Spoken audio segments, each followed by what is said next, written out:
So, what's up sa inyo mga master?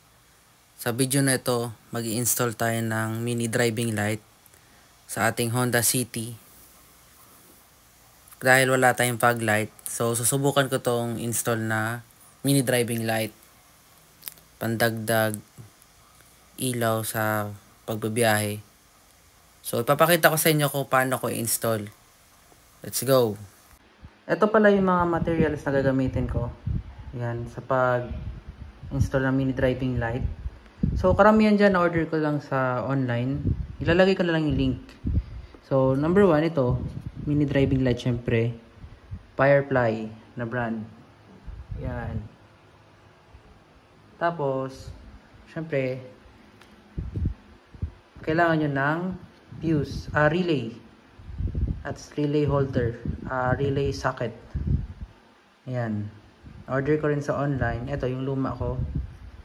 Kailangan nyo yan para sa high and low. Ayan. Siyempre, hindi mawawala itong switch. Ayan. 3-way switch. Pero kung may domino kayo, mga domino switch, mas maganda. Or mga branded na switch. So, sa akin ito, gagamitin ko. Sa online ko rin nabili. Lalagay ko na lang yung link. Ayan. For high and low. Tapos, huwag nyo kakalimutan bumili ng fuse. Ayan. Para sa pag maiwasan ng sunog. Tapos, meron din ako nabili sa online na fuse top. Para pag mag-install ka ng mga wiring, additional wiring, hindi ka na mag-splicing. Kasi iniwasan doon yung pag-splicing. Minsan kasi, hindi naman nababalot ng maayos lalo pag nasa ilalim ng dashboard. So, I recommend gumamit kayo ng fuse top. First time ko rin gumamit na ito, pero pag research ko, mas maganda daw itong gamitin. So, ayan. Mayroon ako ditong wire. Ito pala, sundin nyo yung gauge na gagamitin nyo. Gumamit kayo ng tamang gauge. Huwag yung kung ano lang na gauge, yung mga makakapal.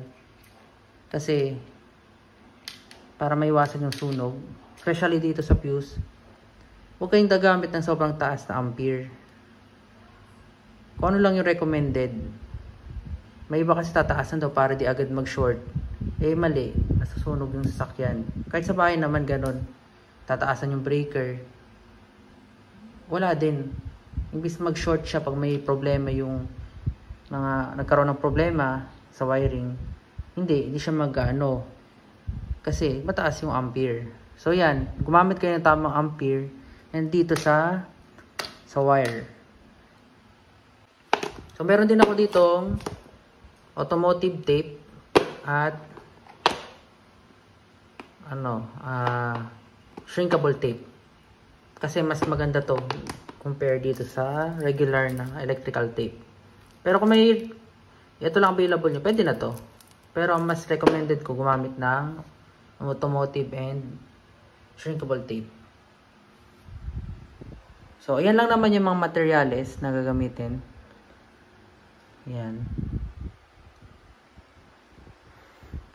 Ngayon naman, papakita ko sa inyo yung ginawa kong wiring diagram. I-share ko sa inyo itong ginawa kong diagram. Simple lang naman to. Ayan. I-explain ko na rin sa inyo para ma-share ko kung paano. Pero hindi naman to tutorial. Kung gusto nyo, manood kayo ng mga tutorial para mas malinaw. Pero ito, ipapakita ko na rin sa inyo. So, ayan. Pwede nyo i-post para ma-analyze nyo. Aralan nyo kung saan papunta yung mga guhit. So, tara, simulan na natin. I-explain ko na. Makikita nyo, itong dalawang bilog, ito yung nagre-represent ng ating MDL. So, di ba dalawa yon? Ngayon, sa kada MDL, meron siyang tatlong wire. Yellow, red, black. Dito sa kabila naman, ganun din. Yellow, red, black. Ang gagawin nyo, yung dalawang wire, yung magkakulay, pag-connect nyo, pagsamahin nyo. Ayan. Halimbawa, itong dalawang black, pagsamahin nyo. So, yan ay magiging body ground. Tapos, yung dalawang red naman, ng dalawang MDL, pagsamahin nyo, i-connect nyo yan sa number 87 ng isang relay.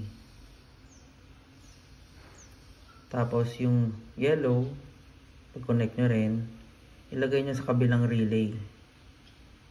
Pagsamahin nyo sa number 87 din.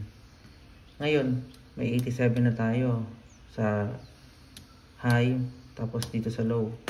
Ang susunod nyo gawin, i-connect nyo na tong number 30. Yan, pagsamahin nyo. Tapos, i-connect nyo sa fuse. And, connect nyo na sa supply, dito sa positive ng battery. Diba, meron na tayong ano, ayan. Ang next natin gagawin, dito sa relay, meron number 86 at 85. 86 and 85. Pwede nyo mapagpalit. Depende kung anong gusto nyo gawing ground. Pero ako, ginawa kong ground is yung 86. Ngayon, itong dalawang 86, pagsamahin nyo din. Ayan. Gawin nyo siyang body ground. I-tap nyo na sa body ground. So, ngayon, may natitira tayong number 85. Yung 85, kaya tatandaan nyo lagi na kung alin dito yung high and low. Pwede kayo maglagay ng marking. Diba ito yung high? Lagay kayo ng marking. Kahit ano. Para matandaan nyo. Kasi dito, itong 85, tas 85 ng isang relay, hindi pwede magsama. Kung yung iba pinagko-connect natin, ito hindi. Kasi ito yung mag-connect sa switch. So, itong, halimbawa, itong number 85 ng high, tandaan nyo, ito yung high. Maglagay na lang kayo ng tanda. I-connect nyo yan dito sa switch. Sa 3-way switch. So, yung 3-way switch, may dalawang guhit yan. May isang guhit, may dalawang guhit. Automatic, yung dalawang guhit, para yan sa high side. Yan, i-connect nyo na. Tapos, ngayon, di ba may isang guhit? I-connect nyo rin yan dito sa number 85 ng low. Yung isang relay. Meron na tayong high and low. So, hindi pa yung gagana. Kailangan natin ng power ng supply. So, kukuha tayo sa ignition switch. Ayan. Dun sa accessories. Pero, sa case natin, hindi tayo mag-splicing. Kasi meron tayong wire. Meron tayong fuse top. So, meron tayong fuse top. Kaya, ang gagawin, humanap kayo ng fuse. Halimbawa, pwede yung fuse ng park light or fuse nung sa dome light or yung sa sigarilyo. Doon yung itap. Tapos, ang gawin nyo, yung halimbawa naka 15 amperes yung sa cigarette, dapat yung ilalagay nyo yung fuse dun sa fuse top, kalahati nung original na pinagtapan nyo. Halimbawa yung sa cigarette 15, dapat 7.5 lang yung dun sa MDL nyo dito. So, yun lang. Basta humanap kayo ng, kung splicing, hanapin nyo yung accessory wire. Gumamit kayo ng test light. Ito yung, pag naka-off yung ignition switch, hindi ito gagana. Pero pag naka-on yung ignition switch, gagana siya. Pero pwede mo rin na manually off dahil meron tayong 3-way switch. Kaya yan yung safety niya. So, ito lang yung ginawa kong diagram. Sana naiintindihan niyo yung pag-explain ko. Kung hindi niyo maintindihan, meron mga tutorial para mas maging clear sa inyo.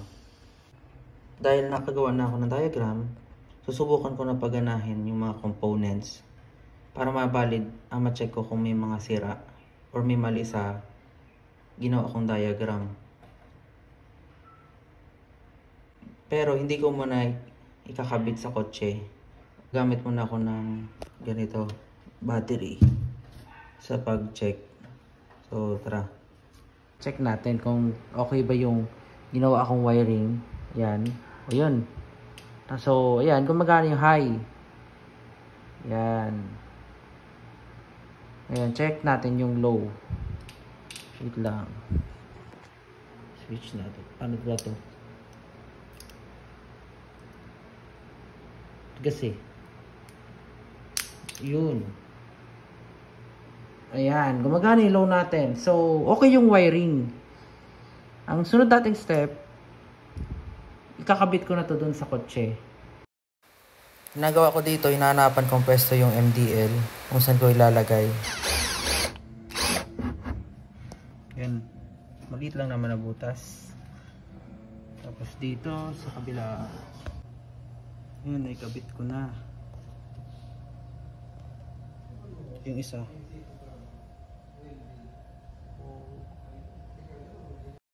Ito na yung relay ko. Nalagyan ko na ng mga wires. May sukat ko na rin. So, i-install ko na to.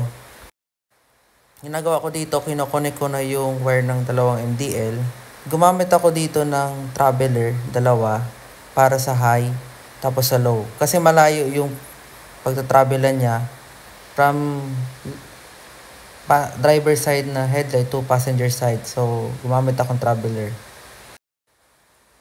Naglagay rin pala ako dito ng protection, yung insulator hose, para hindi agad lumupok yung mga wire, masugatan. So, kasi dahil dadaan to sa ilalim ng radiator, kaya kailangan ng insulator.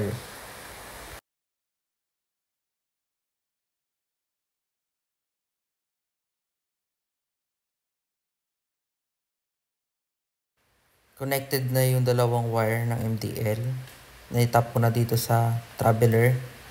Meron ng high and low. Sunod ko naman ikakabit itong body ground, which is yung kulay black wire sa MDL. Kung sa diagram pala, pinagsama ko dito, hindi na. Kasi para hindi na gumamit ng traveler. Sayang naman. So, nagpagapang ako ng wire papunta sa loob para dun sa switch, para magkaroon na ng high and low. Naikabit ko na yung dalawang wire para sa high and low dito sa 3-way switch. Para magka-supply ito, itatap ko na yung sa common. Hanapan ko na siya ng supply galing dito sa fuse box. Hanap ako ng fuse na pwedeng pagkuha na niya ng supply. Ang nahanap ko dito yung sa cigarette, 15 amperes. Kasi ito hindi masyado gamit. Bira naman ako gumamit nung sa cigarette. Compare dun sa park light, kung isasama ko, kung long drive, masyadong babad. So, mag-aagawan sila ng load. At least dito sa cigarette, hindi masyado nagagamit. At least wala siyang kaagaw sa load. Kung wala kayong fuse top, gumamit kayo ng test light. Hanapin nyo yung accessory wire. Doon nyo siya itap. Mag-splicing na lang kayo. So, okay na lahat ng wire. Nailagan ko na ng supply, pati itong switch. Subukan na natin kung gagana yung low. So, ayun. Kitang-kita nyo naman. Parehas gumagana. A-adjust ko na lang ito mamaya. Next naman, paganahin natin itong white. Itong high. Tingnan natin kung gagana. Ayun, gumana naman yung dalawang high. Next kong gagawin, lilinisin ko na yung pagkaka-wiring ko nito. I-secure ko na para ma-testing na sa kalsada, sa highway. So ayun, after ko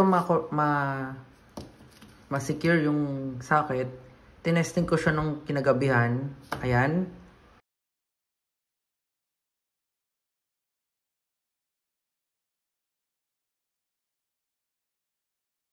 Nagkaroon tayo ng problema, hindi gumana yung high. Yung pala dahil dito sa lumang relay. Ayan. Hindi makita. Ayan yung lumang relay. Nag-short. So, nasunog tong socket. Yung sa high side lang naman. So, ginawa ko, troubleshooting ko muna. Trinay ko ayusin yung i-check yung mga connection. Pagkaka-splice, baka may mga loose connection. Tapos chinek ko yung ground. Wala. Di nadala sa di pa rin gumana. Nagpalit ako ng relay, nanghiram ako. So, pinagpapalit-palit ko, hindi pa rin. So, ang problema niya, yung high side pa rin. Ang ginawa ko, pati yung 3-way switch, chinek ko rin, pinalitan ko muna. So, hindi pa rin siya gumana. Kaya yung last kong ginawa, trinay kong palitan yung, ayan. Trinay ko palitan yung wire papunta dun sa 3-way switch galing dito sa socket. So, hindi pa rin gumana. Kaya, nakapag-decide ako bumili ng bagong socket. Pero, nag-check din ako. Gumagana pala yung parehas ng high ko. Yung parehas ng puti. Walang problema pala sa connection. So, ibig sabihin, itong socket ang problema. Kaya, kinambagaan, bumili ako ng socket sa auto supply na bago. Bumili pala ako ng bagong relay socket sa auto supply.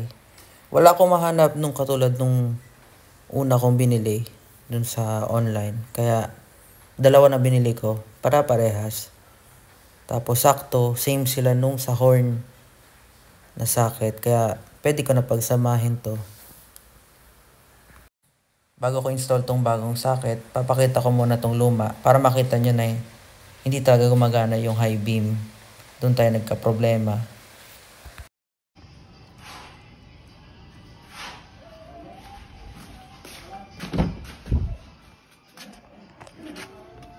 Ito ko. Nag-troubleshoot ako ngayon itong ayan. Okay na tong wire. Okay na sa switch, walang problema. Nagpalit ako ng switch. Okay yung dating switch. Yan din. Natin kung gumana yung high.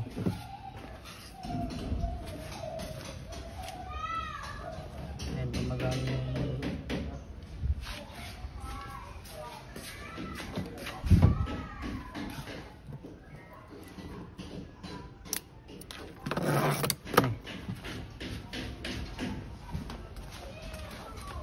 wala talagang high. Ito na yung bagong relay socket na ikabit ko na. Testingin ko na to. Tapos pala, nagpalit ako ng bagong wire dito sa lagayan ng fuse. Kasi manipis yung dating nakakabit.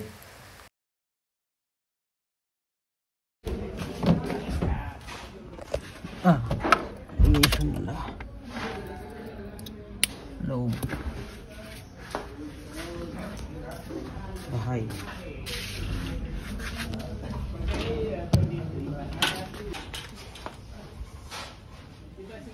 Low.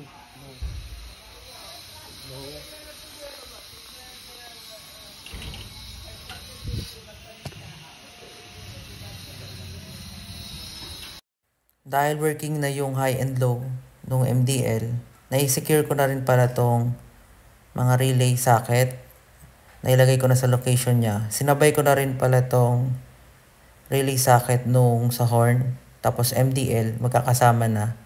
Kaya ang next project ko, papalitan ko rin tong relay socket nung sa headlight. Kasi minsan pa wala eh. Tapos, magulo yung pagkaka-wiring. Expose pa yung ibang wire kaya pwede makasunog. So, ang next project ko, gagawa ako ng panel or holder dito sa mga relay para magmukhang malinis. Tapos, para siya may fuse box. Abangan nyo yun, baka next upload ko yun gagawin ko. Napasabak agad ako. Ginamit namin tong kotse sa labas. Sakto umuulan. Tapos medyo madilim yung dinaanan. Wala naman nangyari. Hindi naman nawala yung high, tapos yung low. Kaya okay na yung pagkaka-wiring. Intact na siya. Nakapansin ko yung difference nung may MDL or may paglight. Mas paganda talaga. Kasi yung isang kotse namin may paglight. Mas maganda pag sa highway. Dito ko natatapusin tong video na to. Abang-abang na lang kayo sa next upload ko. So marami pa akong gagawin dito sa project car. Tulad ng pag-aayos ng wiring. Especially dito sa headlight, sa park light. May kokorek ako kasi iba open exposed na yung wiring. Tapos magulo. Tapos bukod dyan, marami pa akong gagawin na project dito sa Honda City. So abangan nyo na lang mga master.